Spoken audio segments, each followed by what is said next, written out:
Here is a nice report put out by a bunch of organizations together. The UN is involved. This is the Global Facility for Disaster Reduction and Recovery, the World Bank, and some private entities like Tesol Energy SC, IORA, Veriware, and so on. They provide some analysis of where India is headed, what are the requirements for future cooling, and the sectors in cooling such as space cooling, cold chain and refrigerator, passenger transport and air conditioning, and refrigerators, and what investment opportunities exist to make cooling India a successful green technology, placing India in kind of an advantageous position even from a market perspective for the future. Let's start by some simple background information. We're looking at million ton of refrigeration or metric ton, million ton of oil equivalent, and so on, and of course CO2 equivalent as well. These are the annual growth in cooling demand, refrigerant demand, energy consumption, and greenhouse gas emissions synthesized from various sources. By 2027, growth from 2017 would be in terms of space cooling, cold chain and refrigeration, passenger transport and air conditioning would be 4 times, jumping to 246 metric ton of refrigeration. That's a total of 718. So 2 times the 45 metric ton of refrigerant, jumping to 93.5 in the cold chain and refrigeration, and 3 times to 151 times 151.5 metric tons of refrigerant. For refrigerant demand per year, it's going to be 3 times the 2017 value, jumping to 117,700 metric tons. Sorry, this is million tons, not metric tons of refrigeration. Sorry about that. It's right here. In terms of refrigerant demand for cold chain and refrigeration, that's going to go to 9,775 metric tons. For passenger transport and air conditioning, it's going to jump to 19,181, twice the 2017 value. Energy consumption, twice for space cooling compared to 2017, 3 times for cold chain and refrigeration, and 2 times for passenger transport air conditioning. Of course, it comes with carbon emissions per year jumping to 2 times the 284 million ton CO2 equivalent in 2017, or 2 times the 115 million ton CO2 equivalent for cold chain and refrigeration, and 2 times the 22.6 million ton CO2 equivalent for passenger transport and air conditioning. These are estimates which always involve some assumptions and so on, which means there are uncertainties, but nonetheless overall the numbers are in this ballpark. And we can also look at India's access to cooling across sectors, which remains low. So low per capita annual energy consumption of 69 kilowatt hours for space cooling, compared with a global average of 272 kilowatt hours. But this is going to grow rapidly, as we said, because the India's middle class is growing. India is warming. The easiest adaptation for warming is of course to buy an air conditioner, but this is what is called maladaptation, because refrigeration and air conditioning in fact increase global warming through energy consumption, and also right now through releasing refrigerants like HFCs, which are very strong greenhouse gases, greenhouse warming agents, and we have to worry about that. So in terms of the cost, US $313 million per year of loss in terms of the various products and materials that are being transported, or you can also think of it in terms of productivity losses and so on. So 20% of temperature sensitive healthcare products and 25% of vaccines amounting to this amount, US $313 million per year, are damaged and degraded due to broken cold chains. As of 2018, nearly 8% of the households owned air conditioning systems. In urban residential buildings, current requirement for cooling access is 3.5 times that of consumption. So we have to jump these numbers. There is always a compromise. You want to provide people quality of life and protections against warming, but you also want to do it by keeping the emissions low, right? So the loss here, only 4% of the fresh produce is covered by cold chains, leading to estimated food loss of $13 billion per year. So that's a 96% loss here, and in the refrigeration there is a 4% loss. So this is not a good situation overall. 45% of India's peak electricity demand in 2050 is expected to come from space cooling alone. Okay, so the mandate is pretty clear. India's cooling strategy can simultaneously mitigate the heat-related risks on lives and livelihoods, lower carbon emissions, and position India as a global hub for green cooling manufacturing. So just like India used its investment in science and technology to jump on the outsourcing bandwagon in the 80s and 90s, and now is one of the biggest IT hubs in the world, India can also transition to green cooling manufacturing along the way. Just some points as to what India is facing. Severe heat waves responsible for thousands of deaths across India over the last few decades and are increasing with alarming frequency. Soon India could become one of the first places in the world to experience heat waves that break the human survivability limit, which means the humidity and temperature increase will make human body incapable of cooling down by sweating, because the dew point temperature will be so low. As temperatures rise across India, so will the demand for cooling. Obviously, rising heat across India can jeopardize economic productivity. India's long-term food security and public health security will depend on a reliable cold chain network. Unlocking opportunities to create a sustainable cooling strategy can help India in its post-COVID recovery by boosting investments, creating jobs, reducing emissions, and securing the supply chains of medical care products, health infrastructure, as well as food. Considering India was the vaccine producers for the globe during the pandemic, its industry of medical care products is going to be very important in terms of its protection against warming and such losses. Leveraging existing schemes, the government can position India as a global hub for green cooling manufacturing. This is a incentive in terms of investing in this direction.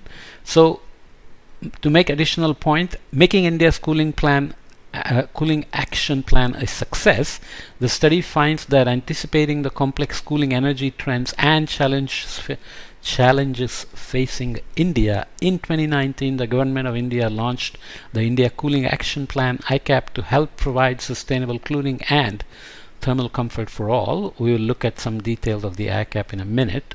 ICAP recognizes that cooling requirement is cross-sectoral and essential for economic growth. Cooling demand in India is expected to grow exponentially across all sectors over the coming years. While progress has been made on ICAP's short-term recommendations for space cooling, energy standards, and policy action, ICAP has faced some challenges in the overall implementation. There is an unprecedented opportunity for a transformative change in course to implement a sustainable cooling strategy that will not only save lives but boost India's economy. This study focused on ICAP's thematic cross-sectoral areas, including space cooling in buildings, cold chain and refrigeration, transport, air conditioning, and refrigerants. For some sectors, the study analysis revealed data for investment opportunities, job potential, and climate impacts of a sustainable cooling strategy. The analysis identifies 8 key clustered opportunities where concessional finance, which means you provide finance at lower interest rates than the market has set, our market tends to set, can play a significant role in advancing the goals of ICAP and sustainable cooling in India. The Cooling Action Plan includes reduction of cooling demand across sectors by up to 25% by 2037 to 38, reduction of refrigerant demand by up to 30% by 2037-38, reduction of cooling energy requirements by up to 40% by 2037-38, recognition of cooling and related areas as a key sphere of research under India's National Science and Technology Program, and training and certification of 100,000 servicing sector technicians by 2022-23, and building synergy with Skill India mission, which is a separate mission under the government's low emission development strategy, which we will look at in another podcast. So the key recommendations for each sector: so space cooling, opportunities in space cooling where leveraging of concessional finance can deliver results with high climate and development benefits, mainstreaming thermal comfort parameters in affordable housing policies and programs at the national and state levels, enabling market transformation towards super efficiency for high energy impact cooling technologies, supporting the uptake of trigeneration and district cooling systems, so centralized systems which reduce emissions and energy demand, mainstreaming passive cooling measures in urban planning, like increasing green cover and architectures which take care of natural flows and reduction in energy demand and so on. Each sector also has policy approaches needed to scale up action, and I will not read all of them. As an example, we'll read it for space cooling. So, update affordable housing policies and programs at the national and state levels to include thermal comfort as an essential criterion. This is becoming more and more part of the life cycle analysis for buildings, energy supplies, energy demand, emissions, and so on. Align the savings and loan program strategy to achieve ICAP goals, stringent standards and market transformation initiatives.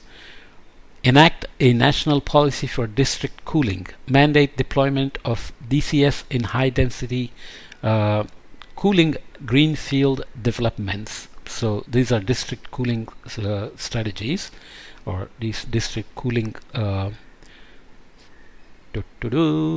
look it up. Sorry. Guidelines for cities to integrate urban passive cooling measures in planning frameworks. Okay.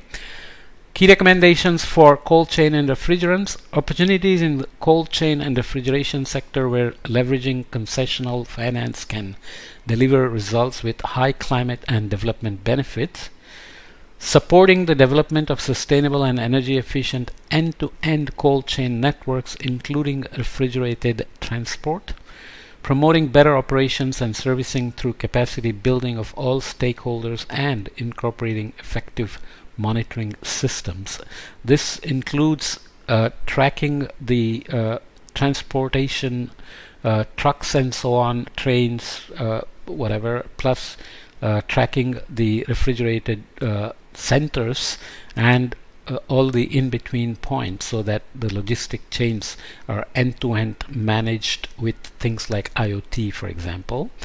Summary of passenger transport air conditioning. Opportunity in passenger transport air conditioning where leveraging concessional finance can deliver results with high climate and development benefits. Improving the efficiency of mobile air conditioning MAC systems in passenger transport systems is a key recommendation. Finally, for refrigeration, summary of refrigerants. Opportunity in refrigerants where leveraging concessional finance can deliver results with high climate and development benefits include improving servicing, maintenance and disposal to reduce refrigerant demand across India. Okay, oops, I flipped it. No, here we are. Summary of passenger transport air conditioning. Opportunity in passenger transport air conditioning where leveraging concessional finance can deliver results with high climate and development benefits again. The recommendation is to improve efficiency of mobile air conditioning MAC systems in passenger transport systems. This is, of course, oops, did I read again? Yeah, I flipped it back. Sorry about that. Anyway, I repeated some of it, doesn't matter. Finally, equitable, sustainable cooling for all is the goal in the end, while also reducing the losses along the way and creating employment and making India the hub of green cooling technology. So we end up with these. Sustainable cooling is not just essential for economic growth, but is critical for a country's health, security and productivity, obviously. As the analysis in this study shows, 8 key clustered opportunities can be leveraged by concessional financing to advance ICAP goals and to implement sustainable cooling across India. The details of where concessional financing will come from, obviously when World Bank is involved, it has its own plans on how to do that, but incentivizing these transitions to green cooling is obviously also part of the ICAP and government's responsibility. Building a conducive policy, business and institutional sustainable cooling ecosystem will require the support of government alongside partnerships between the public and private sectors and civil society. So the manufacturers of these various systems have to work with the government as well to meet the green cooling goals, and of course equitable and sustainable cooling for all. Across India, precedents for cross-sectoral transformative change on such a large scale already exist. Renewable deployment is one, and combining it with LEDs and so on is an example of this large-scale implementation. India's LED bulb transition offers a roadmap to develop a similar model at scale to support the uptake of affordable energy-efficient fans for low-income households across India. So before people can become rich enough to buy air conditioning, you need affordable energy-efficient fans to manage the situation. To turn ICAP's vision into a reality, a flagship Indian government mission to galvanize thermal comfort and sustainable cooling for all should be established. So already some caption is given, title is given in terms of how it can be strategized. Building a conducive policy environment will also help spur action and investments by the private sector toward sustainable cooling. India stands at historic crossroads. Providing sustainable cooling and thermal comfort for all will require investment, ingenuity and innovation. The good news is that there is no shortage of commitment and enthusiasm to take India's cooling advances into a new era of opportunity. As India's brutal spring of 2022 has already shown, the poor bear a disproportionate burden of a hotter planet. 2022 was a unique combination of Arctic influence, La Nina influence and global warming to create very early heat waves which were more intense than usual, longer duration and covered much larger area, which I have written about and talked about elsewhere. So such situations may become more frequent because global warming is expected to favor a La Nina like pattern, which sets up a certain pressure pattern over India, which not only affects the monsoon but also the summer during March, April, May and the winter months. So we have to pay attention to all these things when we think about the future of cooling and especially sustainable and green cooling and so on. So this is just a brief introduction. It's a long report. If you want the details, you can follow up. Okay.